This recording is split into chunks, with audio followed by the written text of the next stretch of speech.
It's me, Zenobia, darling. You're listening to hashtag Rockstar Life, the Coffee Break podcast. Let's go.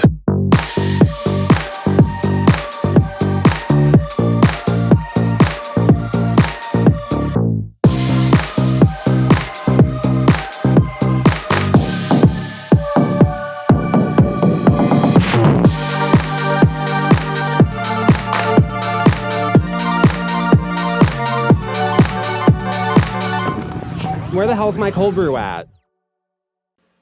Ooh, what's up, guys? It's me, Zenobia, darling.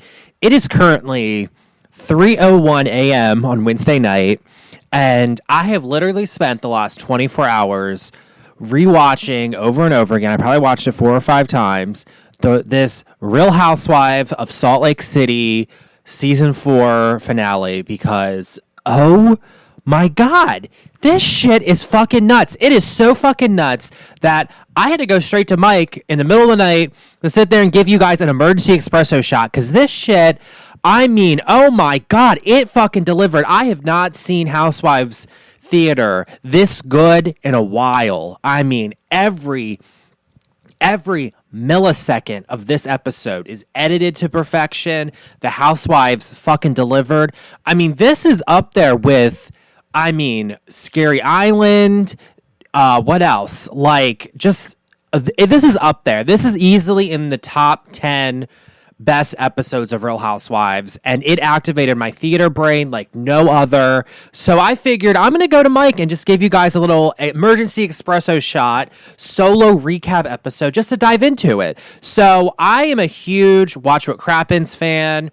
I follow a lot of Bravo podcasters because I love Real Housewives. I mean, I theatrically studied Vanderpump Rules and Real House of Beverly Hills. I love Bravo reality shows. I love pop culture. I love all this shit. And my comedy comes from that. And since I am a drag queen stand-up comic, I'm trained by Kathy Griffin. I mean, she is my idol. I've studied Kathy Griffin for years. Kathy Griffin says you need to develop a comedy prism and run everything through that prism. And I've developed mine so much that it cannot turn off. And when a Real Housewives episode is this good, I can't help but make comedy out of it. And I kept like making little points, and I'm like, you know what? You guys need to hear this. So you guys are in luck. So let's get into this shit. And I have not listened to any Bravo podcaster yet. I purposely have been holding off because I want this to be as original to me and my comedy as possible without having interference. I mean, I cannot wait to see what Ben and Ronnie have to say because trust me, I know after I record this, I'm taking a bubble bath like Meredith Marks, and I'm going to listen and watch what crappens because like this shit is so good. So let's get into it. The fucking production here, I got it playing, but I'm going to put it on mute.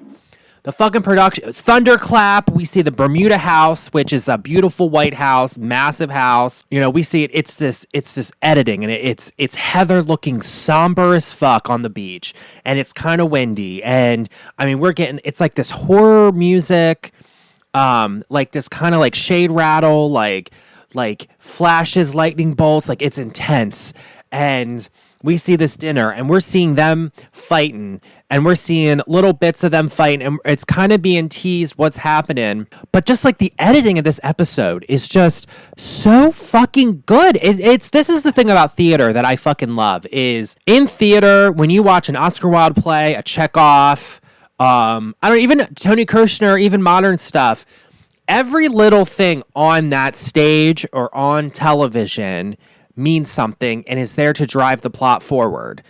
In Real Housewife theater, this is like my scholarly analysis coming out. In Real Housewife theater, every little bit is edited together to push the narrative home. And this episode, I mean, every millisecond, literally, is there. And every scene built up and everything just works. And I will say this too. This episode should have been an extended cut. I mean, they should have, it's a 42-minute episode. That's an hour for Bravo, for cable network. This is one of those episodes that should have been an hour and a half, 2 hours. It should have been an hour and a half on Bravo, and then the Peacock, they should have released a fucking 2-hour director's cuts unedited special because I love the unedited. They were saying a lot of shit on there that I was like, okay, did someone call someone a cunt? Like, I love that shit. And do you remember back in the day Like Beverly Hills did this, Vanderpump Rules did this, and Orange County did this. They had a like director's cut behind the scenes, and it was like they did a behind the scenes director's cut of like that last episode, the first season of Beverly Hills, where like Kim and Kyle got in that limo fight where Kim's like, "You stole my goddamn house," and Kyle outs her for being an alcoholic, and we get to see like that play out. Like behind the scenes, and then you get to talk to production, and you had it with Orange County, and then you had it with the first season of Vanderpump Rules. They need to have it with this fucking season because this Monica, like, I mean, she's up there with Brandi Glanville with like the most chaotic, dark housewives we've ever had. I mean, the bitch is nuts. I mean, and she's fucking perfect reality television. Just a beautiful, shady nut job with alleged personality disorder. And I mean, I'm here for it. That's what makes a good housewife. So we get into it. They're fighting. And I'm going to say this too.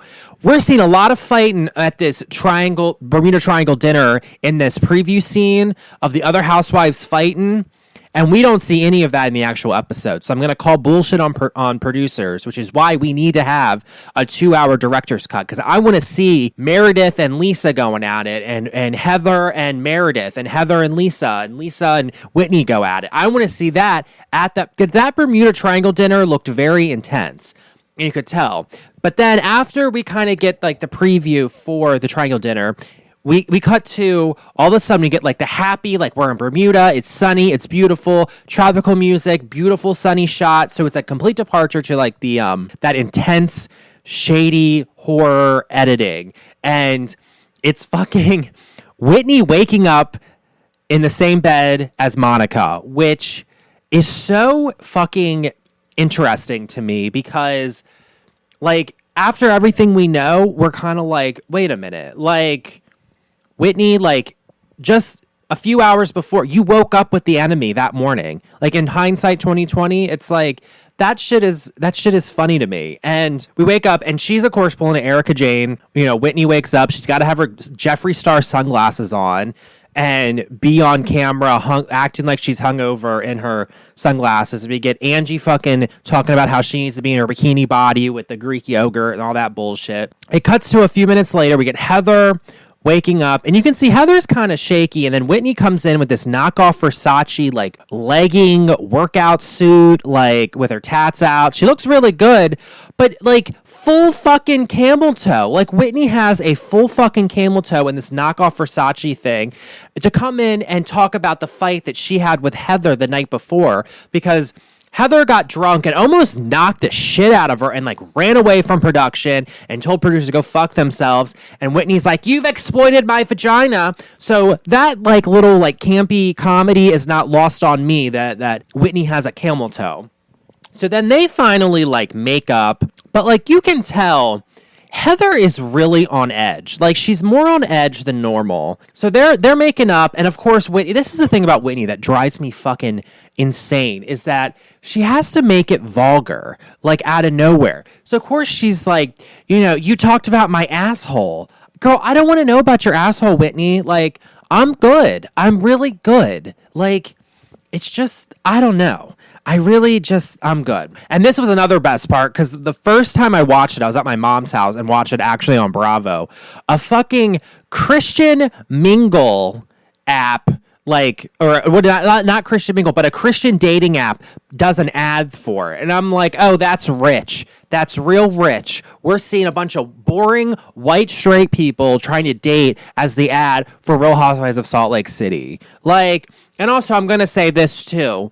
Where the fuck was Mary in all this? They should have had Mary there, because I want to see Mary have to deal with this shit. Because Mary probably was like, I'm not dealing with Monica. Like, I'm good. So we get into like Heather talking about her book, and there's a boudoir photo shoot, and I mean, I'm all down for it. Whitney would be the type that does, I mean, and there's nothing wrong with boudoir photo shoots. I mean, I have a lot of friends that are photographers that do it. I've done it. It's a good way. It makes you feel sexy about yourself. I will say Salt Lake City, Like, I love the paranormal. I'm friends with a lot of witch. I do practice witchcraft. They need a witch on there. They need a practicing Wicca, like bring Carlton from season 4 of Beverly Hills on here. You have all the religious subtext on Salt Lake City. Can we have a witch on there? I think that'll add an interesting dynamic to the group. So then they're talking about Jonathan, the van driver, the Sprinter van, and they're all going to go what is it? Mopeding through Bermuda. It looks like it's hot, humid, and sunny. Freaking Meredith Marks is in a fucking double-breasted blazer, and pants. It looks hot as fuck. I mean, the rest of them are in like tropical stuff. Some of them have jeans on, but crop tops. They're showing because it's fucking Bermuda. I mean, it's in the middle of the Gulf Stream. Gulf Stream. It's hot as fuck. It's humid as fuck. I mean, this was shot, I think, in the beginning of May. So, yeah, it was pretty warm there. So, it's like, what the fuck? Like, Meredith, clearly she just looks like she's too hot. Like, that's the thing. And I will say, so this is another thing where editing is very important to adding into the reality show theater of this show. It's very telling that they show that Monica cannot drive. And she almost runs into the van, and the dude yells at her. That's very telling to me that we're like, hey, you got to watch this one. She's a little reckless. And it goes back to, Clueless and, where it's like, Cher, you're a virgin that can't drive. That's what that harks back to. And that was very telling. So I find that very interesting. So they're, mopeding around Bermuda, and I mean, it looks gorgeous, and then, out of nowhere, and this is also another theatrical technique, because the episode gets very dark and heavy. They have to lighten it up with some light moments at the very beginning, so they're taking you on, a theatrical journey through this whole ride. So right now, we're kind of bringing you up fun, giggles, laughter, sunshine, happy music, mopeding, goats that call the housewives bitch, which, isn't lost on me. So then they split up, so Heather, Monica, and Angie go to a perfumery, and of course Angie's talking to, she has to talk herself up. I go to a perfumery in Europe once a month in Europe, and it's like, who gives a fuck, Angie? Angie, she's growing on me, but she still is a very F-list housewife. I mean, there's D-list, but she's like an F-list. And then it's Monica, Angie, and Heather go to the perfumery, and then Whitney, Lisa, and Meredith go to clothes shopping. So this is also another very telling scene, because even though these are the light, the feel good, the comedy scenes of this episode, the producers are still telling you something, and so they're picking all these fragrances. Heather's obsessed with this perfume that's fucking shipwrecked to what the fuck? You're spending all that money, and all of a sudden she goes to pay for it. She doesn't have her credit card. And I'm going to say this. I think, it comes out that Meredith and Heather knew something on Monica. They couldn't confirm it that she was a reality Von Teese, but they knew something was up with Monica, and they were kind of keeping their guard. Like I said before, they both look a little anxious, and Meredith honestly is a little benzoed out this whole fucking episode, allegedly. So I think she was doing a power move on Monica, and I'm also going to say this about fucking Monica. She looks like she's using a prepaid debit card, because I used to work at a bank 10 years ago. I used to be a teller there. I know how banking works. Monica looks like she's on check systems and can't get a bank account. So she's going to be using a prepaid debit card, and of course it gets declined. And I definitely think that was such a power move from Heather. She was kind of fucking with her. And I think you can kind of tell that Monica knew that she was fucking with her. And I think she also told Angie, don't pay for it. Because it's just the way Heather's looking, I'm like, there's something else there. And they left it in because production's trying to tell you something about Monica. So they went shopping, spent a fucking fortune. God. Okay. And then it says 1 hour later. We get production. They clearly, because they're in the house, there's also a production station where they're watching and listening to the Housewives 24/7. That's how reality show works. That's how production works for a reality show. So they hear Heather on the phone on mic, and producers are like, okay, something's happening. They're kind of giving him a break. And then they hear her on the phone and she starts like, are you kidding me right now? Shut the fuck up. Voice, I'm trembling. So production, they just cut in. They go to knock on the door and then they just cut in. And then this is the mark of an amazing Real Housewife episode. I mean, you can go in.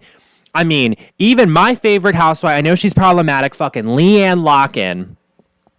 Most problematic as fuck, but Leanne Locken is amazing. And when she punched the fucking trolley that first season of Dallas, that was when I fucking loved it. And this episode, I was getting, when Heather was kicking producers out of the fucking room, that shit was giving me flashbacks to Leanne Locken punching the fucking trolley. And this is also another thing I know studying reality television. When they have a person on screen go, stop fucking filming me and push the camera away, that is a mark of a good episode. That normally episodes, I bet you all top 10 episodes of Real Housewives ever made, the top tier, I mean, I can't even go through half of them right now. They all have a moment where someone's telling production to fuck off or like pushing a camera away. So the fact that that happened with Heather, I thought it would be like Lisa or something because Lisa did have that hot mic moment, but this is good. So they go to commercial, they come back, and we kick up to Heather doing the Leanne Locken, get the fuck out of my room, this is serious. And then the editing is the darker editing with like the thunderclaps, and then we get 4 hours later, and it's like a sunset over the house.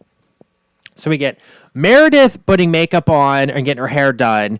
Benzoed the fuck out. I mean, she's a bag of Xanax, allegedly. And remember, I'm a drag queen comic. Do not take anything I say seriously. It's all in the name of comedy.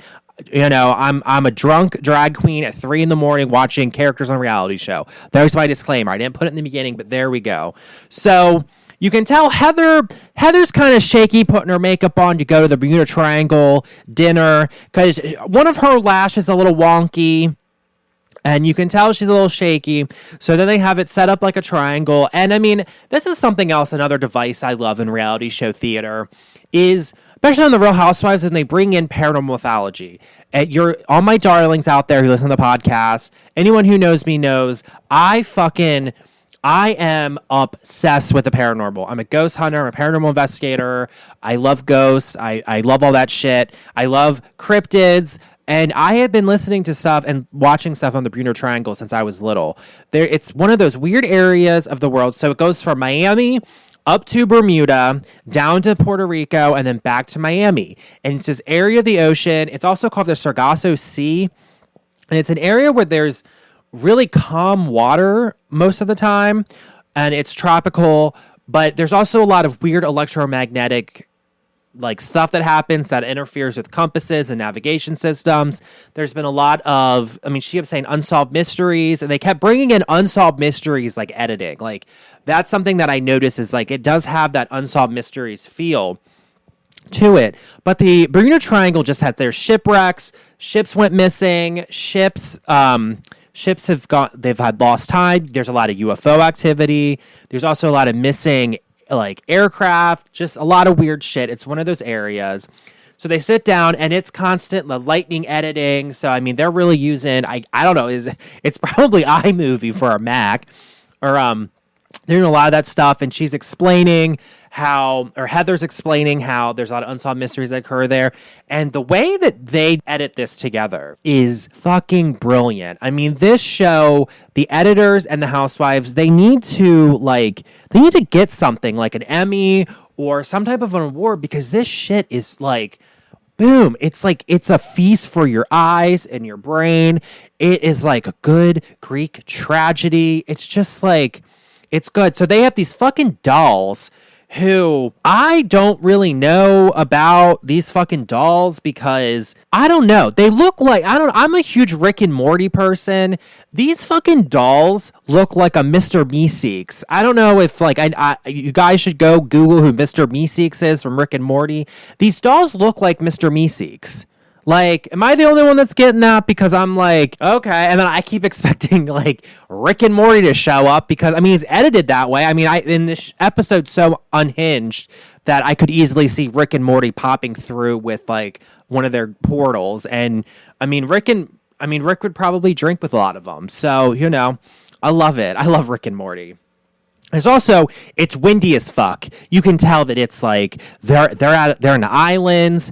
It doesn't look cold per se, but it's windy as fuck. And another very telling thing about Monica is she's in a blanket and it looks like a fur blanket. This is something that's happened in the past, like since like the 80s in costume design. It's normally when someone has a real fur, it normally symbolizes that they're a villain and that they have villainous qualities because they're devious, because they're wearing the fur of a dead animal that was killed specifically for its fur. So I think it's not, of course they're all wearing blankets, but she's wearing that fur blanket that looks like it. And that's interesting to me because I'm like, that's telling something.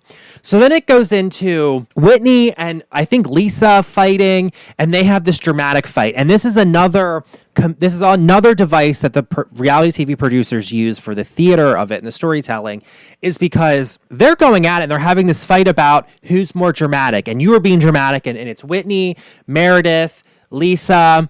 And I mean, if this was like Beverly Hills, if this was like this season of Potomac or Atlanta, this would be like the main fight, like this whole dramatic fight.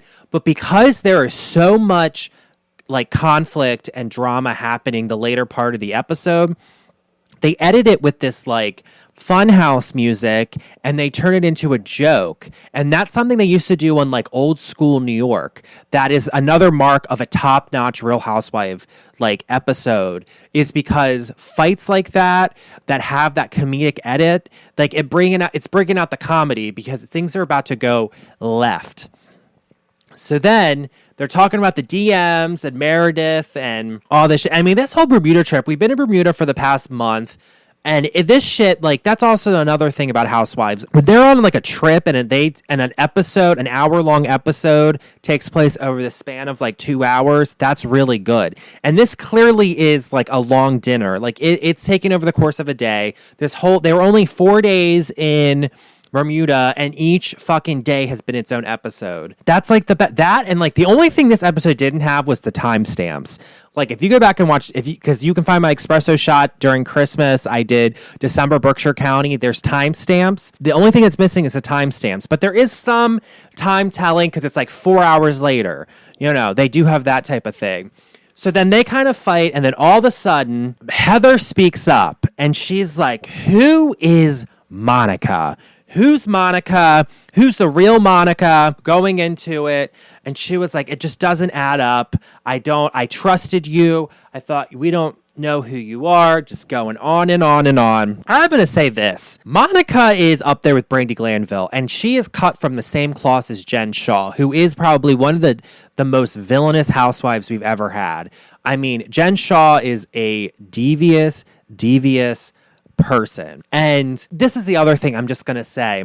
Production had to know Monica was behind this account. They had to have known, because production is being a little too loose with this stuff. I just can tell that production knows who this person is, because there's a lot with Monica that we're not getting, and it has that vibe. So I'm calling it right now. Production knew exactly who Monica was. All right, ad break. I gotta pay for all this damn coffee I'm drinking and tea I'm spilling.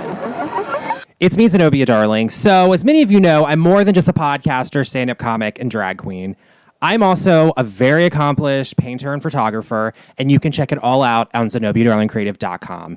I have an art blog on there sponsored by the Harford County Cultural Arts Board, and just all my paintings, photography. You get podcast stuff. I have an art film that premiered in September that you can buy on there too. So make sure you check it out. It supports me, supports the podcast. All right, so let's get back to the podcast. So then it cuts to another commercial, and I mean, it's like this damn lightning editing, and this like bum bum bum bum, and we keep getting this like Drag Race shade rattle. Like I'm a drag queen. I used to watch Drag Race, and they use like this shade rattle to create dramatic tension. We're getting that in this episode, and we're also getting like we'll get into it in a little bit, but like they're accenting like when Heather's coming at Monica, they're like accenting it with like the shade stuff. I mean, the editing is like it's like a fine wine. It just hits. It's so good. Every millisecond is a plot device driving the dramatic tension and the dramatic action forward. And that is the mark of good theater. This is very much like Greek theater. It's fucking like, oh my God. Like, I can't even tell you, I could write a fucking thesis about this episode, but I'm not writing a thesis. I'm giving you guys a podcast, an emergency espresso shot episode. So then it comes out and Heather goes into this monologue. We really don't know who our friend is, and going in and in, because our friend is, and then our friend who profits from the lives and our pain and infiltrated our circle. And then it cuts to, before she says it's Rowdy Von Teese, it cuts to fucking Heather on the beach. And we're getting like this Survivor type music. And she had called the OGs. And it's also in that like Vanderpump Rules flashback filter where everything's kind of muted. So then we get Whitney, we get Lisa and Meredith coming down. Also, I'm going to say this. You can tell Angie, she doesn't know what the fuck's happening. She's kind of like trying to piece it together because I think it's real telling that they fucking left Angie out of this. That shit cracks me up because you can tell Angie's like, what? And then towards the end, she pops up. She's sitting there all somber. And she's like, thanks for... So it's like Tribal Council from Survivor. And it's just like, it's so dramatic. They all look gorgeous on the white sand beach of Bermuda. It's windy. And I will tell you this. Lisa's makeup... Lisa looks like Lisa enjoys a good cigarette. And that's it. I wish they would show Lisa and Meredith smoking. And so they kind of have the thing like, we're sisters, we're OGs. You know, Monica is not who she said she is. She is Reality Von Teese. And of course, we get fucking Lisa flipping out. We get, Lisa, and Lisa also, that bitch is from New York. She's like, how do you know this shit? Like, she knows what's happening. How do you know this shit, Heather? So then Heather goes into it. Whitney's kind of like, what? Like, you can tell Whitney's like deer in the fucking headlights. I mean, Whitney, I think a lot gets past her. They all have their makeup done. Meredith again, she's like Xanaxed out. But when they say the Reality Von, they all know who this is. It's crazy. Reality Von Teese is an Instagram account that was created over 3 years ago. Reality shocker. Reality Von Teese releases damning Jen Shaw video. Ooh. And I remember that. So I'm going to pause it real quick. Because if you guys remember, right before, so Jen Shaw got arrested in March, I believe, of 2021. And that was during season 2 because that was that iconic episode. It's actually in my second book. You can find it on there. I actually talk about what I was doing that day. So that's when she got arrested. But that morning, that like December and January, there kept being these leaks of videos of Jen Shaw yelling at her staff, like very aggressively. They all kept leaking. And I remember we could never figure out who leaked it or what it was happening. It turns out it was this Reality Von Teese. So the fact that we get that answered, there is this thing where like that stuff, like the Jen Shaw stuff that was so unanswered last season. Because I'll be honest with you, last season, it was a bit of a dud. That stuff is coming out to play. And we also get to know because like Jen was an informant for the FBI and the Secret Service investigating Jen. We knew something was up. She was her assistant. But there was all this shadiness. We never really knew. But that all makes sense now. So then Heather is talking about that, and then she also goes to say that it was start doing going after Jen, but then it starts going after the rest of them because then we get messages from it where it's saying that Lisa is the only person I can fuck with. The rest are actresses. These are actually what I'm reading. They're calling Heather Shrek. Oh, Heather's a tranny twin, which, that's some bullshit. Who gives a fuck if someone looks trans? Heather does not look trans to me. She looks like a fucking woman. Like, Heather is fucking gorgeous. They're calling Whitney a swinger. So it's like, she was really going in. And then it comes in that it's the hairstylist Tanisha. So Heather's hairstylist Tanisha. Like, where the fuck is that bitch? And then she's talking about how there was just a lot with Monica that she was really quick to give out really personal information. And I remember clocking this back when it was happening because I was like, she's really too loose with a lot of her shit. Like she's used to spilling drama. It's just something I mentally noted. And I'm also just going to say this about Monica. I think the whole thing with her mother, I mean, that iconic fight in the restaurant where the mom's like, I need an aspirin. All the shit with Monica's mother, I think that was Monica only brought her mom on the show so she had a storyline. Because right now, I don't trust a goddamn thing Monica does. She's not a reliable narrative. I don't trust her. I think she's shady and fame hungry. She clearly is. So I don't trust it.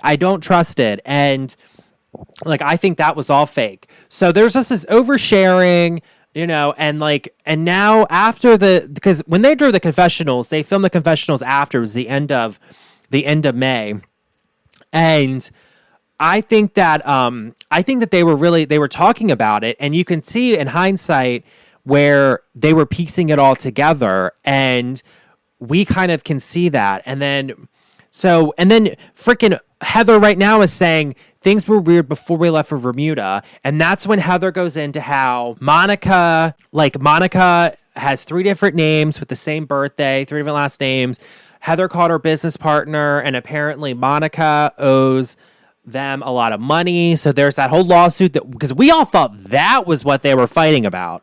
But no, that's only a part of what they're fighting about. But Heather's like, nothing made sense. Then we get a flashback to them at the pirate dinner where Monica looks like Johnny Depp. And then they're fighting about about DMs received 40 minutes ago. I remember with that, I was like, that's a little weird. Because, I mean, someone close to them is DMing. Someone knows their way filming. So who's on the inside tipping people off? You can just tell that, like... And there's this scene where they're on a boat, and it's Meredith and Heather. You could see, like, I think there was more to that conversation that they left out because it broke the fourth wall. Whitney and Heather are also comparing notes. And again, it's not adding up. And also, I think there's more to these scenes that they're not showing that we need to see. Like, I don't know why they're not showing it. This is why we need, like, a 2-hour director's cut of this episode. They put it together. Oh, it reminds me of Jen Shaw because Monica is cut from the same cloth as Jen Shaw. You have to remember that. But the most telling, and I have been around people like this, was when frickin' Monica goes, they're having a conversation with Heather about the DMs, and someone said she'd make a fake account, and they're like, none of you would do that. And Monica's like, I would fucking do that. Girl, that's some shit I would do. And Heather's like, no, it's not. But it's like, normally people reveal themselves. And when people show you who they are, believe them. And I've actually been around people who have done that. And I know how to watch my back because I watch stuff like that. I'm like, okay, But Monica is Reality Von Teese, which, and also I read where... some of the a little bit of the social media stuff I did see was Reality Von Teese, which is Dita Von Teese, like parody. Dita Von Teese wants to sue the bitch. So good. I hope she does. But then, so Heather called her hairstylist. So apparently her hairstylist was in on it. And she had a crisis of conscience, Heather said. That's some bullshit. And also, I think Heather called a private investigator because they bleeped out what it is. And then they cut back to the phone call because the phone call was with, I guess, the private investigator. So I think they need to show that too. I wish they would say a private investigating firm because that shit is crazy. But it was a crisis of conscience, please. That hairstylist is so fucking happy to be on the show to get the clout because that means she's going to get more clients in her future. So, good for her. So you get all those. So they talk about all the recordings, all the behind the scenes stuff. They're talking about how they were cyberbullied, all this stuff. So then it cuts to a commercial and it also cuts back to that Leon Locken scene. And then we get Meredith. She's crying. She's making the fucking demon cry face because when housewives get too much Botox, Sheena Shea does this too. They can't cry normally, so she's crying. And Meredith's like, I'm just so fucking sick of this. Like, I can't do a good Meredith, but she's like, I'm so sick of this. You're hurting people. Cuts the commercial, dramatic shading, so they come back. We cut back to the dinner, and it's fucking Heather going, you are the cyberbully internet troll, Reality Von Teese. We know that. And it's very telling, Monica's face, because you can see in her face, she's like, oh shit, I'm caught. And then she goes, Heather, I'm not. She lies, but you can see where she's like, shit, I'm found out. I can see it in there. But the way Heather does it, it's like Heather was delivering, like, this is some monologue shit. This is some, like, Shakespearean, this is some ancient Greek theater, some Oedipus, some, like, some Antigone shit. Like, this is some ancient Greek theater. This is some Shakespeare. This is some high fucking reality show theater right now. The way Heather is delivering it. You had the perfect formula. She brings it back. Receipts, proof, timeline, screenshots, fucking everything. She even brings back what Monica said earlier about the DMs, slams it in her face. And honestly, I look at it and I think Monica's like, damn, bitch, that was good. Monica respects her for the way she did this. I can tell, which also is very telling of Monica. But then Monica starts going, because you can tell she's pissed, and she's like a cornered rat, and she starts being venomous. We get fucking Lisa chiming in. Everyone else was very quiet, and Heather was the main one driving it. But then when she starts really going in, Lisa starts chiming in, and then she says, that's not entirely true. So she's comping to it. That's when all the other housewives pop. Lisa's the first one to pop up. That's disgusting. And Whitney pops up. Meredith is still Xanaxed out. Whitney has to get it because she was sitting next to her, gets up and goes to sit next to Meredith, which it's just like they're hugging. They're like confronting each other. It's cold. It's not cold. It looks like it's hot, humid, but windy. Heather's going at it, and then you can tell shit got real because they keep breaking the fourth wall, because we see the producers around the table.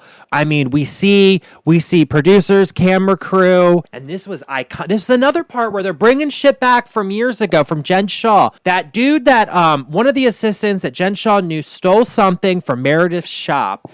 Well, we get fucking security footage of Monica being in the store when they do it, and Monica has on platinum hair. And Meredith is she's a lawyer, so she's very clear. She's like, I'm not accusing you of stealing.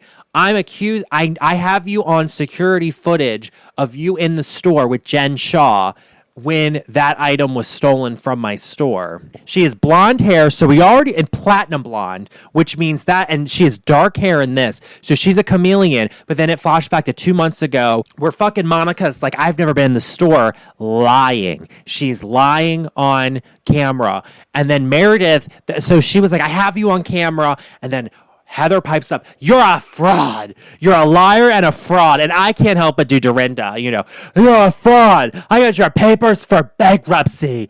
You're the hostess with the mostest. That's what I want Dorinda, because that's another thing. Like, I wish Dorinda was into this, because Dorinda would love this shit. And Heather was delivering a bit like Dorinda. It was good. Lisa's talking about doing the fucking drive-bys on Instagram Live of Jen's house, which was stalking. And then fucking Lisa Barlow and her go out Lisa calls her a dumb fucking bitch. They start going at it. And then Lisa starts coming at her. The New York bitch comes out of her. And then we get two producers in the background coming through the sliding glass door. And you could tell they would have cut around it, but the action was so intense. They show it. You get the two producers coming out of the screen, because that's another plot device, because the action is so intense that, like, the normal polishing that Bravo has where you never break the fourth wall. They break the fourth wall more, but the breaking of the fourth wall is more intentional. That because there's so much dramatic action happening with this fight that they can kind of break the fourth wall and kind of show the chaos. And that's where the humor of these scenes, because you got to remember, Real Housewives and Bravo, it's a comedy first and foremost. It's a dramatic comedy. And comedy and tragedy, they're very similar. So the way you can digest some tragedy is through comedy. Like, always remember that. Laugh at everything. That's why I'm a comic, because I have that prism to make anything dark funny. And that's like a superpower that I have. But so in the producer world of this theater, what's happening is the fighting is so intense that they're showing these moments and they're adding in comedy, and their producers are purposely putting that in there, because you're kind of like, wait a minute, production's scrambling, because I'm sure production's like, we got to make sure we're getting this because this shit is nuts. And then fucking Monica says something that's very telling. There were other humans involved with the Reality Von T's account. Well, I would hope that it wasn't like fucking aliens or demons or succubuses or fucking, bonobo monkeys or something. I hope it was humans that were involved with it. I'm telling you, humans can be some dark dark creature sometimes, and mental illness runs deep. And so, like, Monica's kind of in defense mode the whole time. Angie is, you can tell, just deer in a fucking headlights. So then she pops up because Angie was the one. So Angie's going in on her, calling her a dirty slut. Oh, no, what she say? You're a dirty something. And then fucking Monica pipes up because Monica's like, don't fucking talk, Angie, because you're the one that's DMing me, liking me. I'll let your shit come out. And then we get these screenshots of fucking Angie liking what they're saying, and then fucking Angie's getting all like this is the thing. Lisa is from New York, so when she gets amped up, it's natural. Angie's acting like Lisa, trying to come at her, trying to throw fucking flowers at her. She's like, and it's like, that's like, she's just too try-hardy. She's like fucking high school theater of the Housewives. And normally Salt Lake City is kind of the high school theater of Housewives, but like, Angie really is. So you can tell that they're not trying to be violent, but they are. So Monica's like, go pay the fucking IRS, go pay our IRS bills. And fucking Angie's like, I'm rich. And then Monica calls her a classless troll. I have to say, Monica stood up for herself, and was just giving it back, which I have a lot of respect, because it's like 4-5 against 1. And then Whitney pipes up, and then, but where the fuck's Heather? Like, that's weird, because there's Whitney. So Meredith and Whitney are comforting each other, they're on the opposite side. So it's all of them. Monica's blaming it on Tanisha, and then they're just going at it. Monica's saying, I'm not the only one of the account, and it's just like, I don't even know. This shit is just like so good. And then here we go with Heather going, you have bullied us for years. You have cyberbullied us for years, blah, blah, blah. And there's also, there's a lot of moving back and forth of the Housewives. Like, that's another reason why I wish there was a director's cut, because it just cut back to Heather and Angie on one side again, and then you get Lisa, Meredith, and Whitney on the other side against Angie. So that's why I'm like, I wish we had, a full cut through of all of it. So it goes to commercial, comes back, we see, the waves of the beach crashing, and then... So we get back to where it's Heather, Angie on one side, and the other three on the other. Monica's all by herself. I have to say, Monica looks gorgeous. And then she goes into how she started the account to take Jen Shaw down because she knew who Jen Shaw was back in the day. And then she was like, and so they're all pissed about that. And then we get all this stuff where, and I love it because Lisa's calling her a loser. Lisa's like, you're a loser, Monica. And then Monica comes back and says, you're a fucking Donald Trump fan, you fucking fake bitch, Lisa. I have to say, that is fucking iconic because, we all know that the one housewife, that Vietnamese lady from Long Beach, she got off the show because she was racist and she was a Donald Trump MAGA person. I know Lisa is a MAGA person. So she calls it, a lot of these housewives. Ramona, I'm sure there's a lot more who are secret conservative Republicans and are MAGA leaning. So the fact that Meredith calls her a Donald Trump fucking thing, you could tell it burned her, but she's like, I don't give a shit. Goes in, and then Monica's like, don't abuse your employees like Jen did. And then she's like, there's dark secrets. And then all of a sudden... we get it. The fucking black eye, that Heather got. And we all knew, can we just be real? We all knew that Jen fucking Shaw did it. I don't think Jen Shaw punched Heather. I don't think that happened, because I think if that happened, it would have been a whole other... I think they were drunk and rough playing, and I think Jen elbowed her, did something. I don't think it was Jen punching her. I don't think it was, but I do think Jen Shaw gave her the black eye. I knew that back in the day. But, so then we get the black eye, and frickin' Monica's like, I have an Instagram account to expose someone, and I expose all this shit, and I think what I did is a lot less evil than stealing millions from elderly people, which is what Jen's rotting away in prison for. And fucking Jen Shaw fucking talked about it. Get the fuck out of here. So then they're going on about the deception, and then the black eye stuff is coming out, and it's just... God. It's so good. And it's just like Jen Shaw, production had to know who Jen Shaw was before she went on The Housewives. They had to have known. They have to know who Monica is when they casted her. I mean, yes, so we know that Monica has a ton of fake names. She clearly is a chameleon, can change her looks, has, totally different, but at the same time, it's like production had to have known this. That's why I'm like, this isn't like production's in on this, so let's not forget that. Like, and production's gonna edit themselves to look best first and foremost. Like, they don't give a shit about the housewife. They'll make them look like shit, but like production will make themselves look good.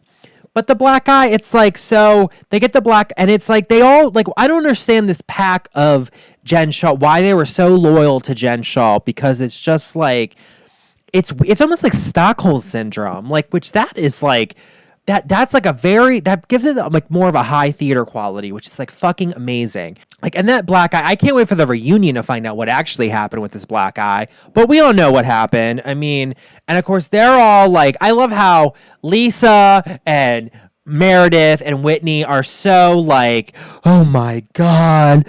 Ugh. And then we get a Kelling flashback from a year ago with Jen Shaw. And Jen Shaw goes, we had to get Meredith. We had to make something. We had to get Meredith. What does she say? She's gonna try. I'm walking through everything, and I'm like, we need to come up. We need to get Meredith. Jen Shaw, like, of course, is shady. She's a non-reliable narrator, and so is Monica, because you can't trust a damn thing either of them say. God, I've already been talking for 50 minutes. Holy shit. This is gonna be a good-ass espresso shot, so, this is fucking good. And why they were ride and die, just with Jen Shaw, I don't know. Jen Shaw, she's already speaking from prison, and I'm like, bitch, go do your, like, bullshit yoga. You have another 5 years to go in prison.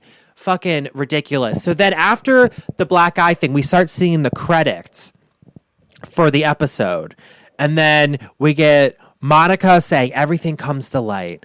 I knew this information would come out, and she's like walking away from the scene, and she goes, even Gossip Girl couldn't stay Gossip Girl forever. And we get Heather is bawling. She's finally crying. They're all kind of emotional. Shed Media, props to them. We see there's and then it keeps going. It keeps going. So they're kind of crying, and then we get the end thing. Heather has been relating her time with her daughter. Who gives a fuck? Like, I hate this shit. Like, and then but also this is another thing I noticed is that I think none of the housewives would film with her afterwards. I think they had, because normally they don't end season finales on the trip. They normally have one last party, and I think that was cut because none of them would film with Monica when they got back. So I think they scrapped it, and production's like, all right, we gotta have that be the final one. And so they're all breaking down, and what the fuck? Angie named her daughter Electra. Girl, again with the Real House, or the Real Housewife of, the high school. Like, it's ridiculous. So they do troll Meredith with her fucking upgraded her to a jacuzzi and a rental. Like, why does Meredith rent? It's nuts. So then we see all the flashbacks, and then we end with Monica's confessional, producer. So take me back to the final dinner. And Monica's like, when the women asked you to leave. The music, she's walking away in the fur, shook her shoes off, and she's walking away in the fur blanket. You can tell she's done. There are a lot of things that I could have said. That was not the time. But there's so much more to the story that needs to be said. What else? And you can tell she's like, she has like a sneer to her. And trust me, you're going to want to hear it, which means, since arriving home, Monica has not spoken with the other women nor her mother. With her divorce finalized, she's focused on raising her daughters and had no plans to return to Bermuda. Yeah, because her fucking family was fake. And then we get so then the season ends, and then we get the trailer for the 3-part reunion, which I cannot wait for, because that's the first time that the group has been together. Of course, Monica sat right next to Andy, and Andy's going to grill her like a good hamburger on 4th of July. I mean, you fucking know that shit's gonna happen. And then fucking Monica has the fucking prop comedy of the burn book. Like, girl, bye. All right, so that's the episode. I mean, this shit, it delivered. It fucking delivered. So final thoughts on this. I mean, this show deserves an Emmy. It deserves it deserves so much because this shit is just absolutely bonkers. It's insane. It's messy. It's high comedy. It's high tragedy. Just the level of I don't even know. Like, where to begin with Monica? She's like a perfect housewife. She's beautiful. She's shady. She has an alleged personality disorder, and they just make the best housewives. I mean, and she has like a Brandy Glanville quality mixed with Jen Shaw. And I kind of love it. And like, really think about that. You were filming on a show and you had a gossip fan account who like is who cyberbullied you, secretly come on the cash, you befriended her, let you into her circle, and then you find that out. I would be flipping the fuck out too. I mean, I would probably punch somebody, the Baltimore would come out at me. But I mean, it's nuts. It's fucking nuts. And it's just like the editing, everything. It's just so, I don't even know. It's just, this is so good. You know, just every bit of it. And so with that, I'm going to end it. Make sure you like and subscribe to me on socials. Follow me on all that stuff. Leave a 5-star review. Subscribe to the podcast feed. Hope you enjoyed this espresso shot. And now that it's, what is it? It's 4 a.m. right now. It's 4 a.m. I'm still wired. I'm going to take a bubble bath, listen to Watch What Crappens because I love Ben and Ronnie. Shout out to them. And I'm going to go to bed. So with that, I'm beaming back up to the UFO to take my bubble bath. So, bye guys. Peace out. Hope you enjoyed this lovely espresso shot. And yeah, I got some good stuff coming up. So make sure you like and subscribe and follow the feed. All right. Peace out.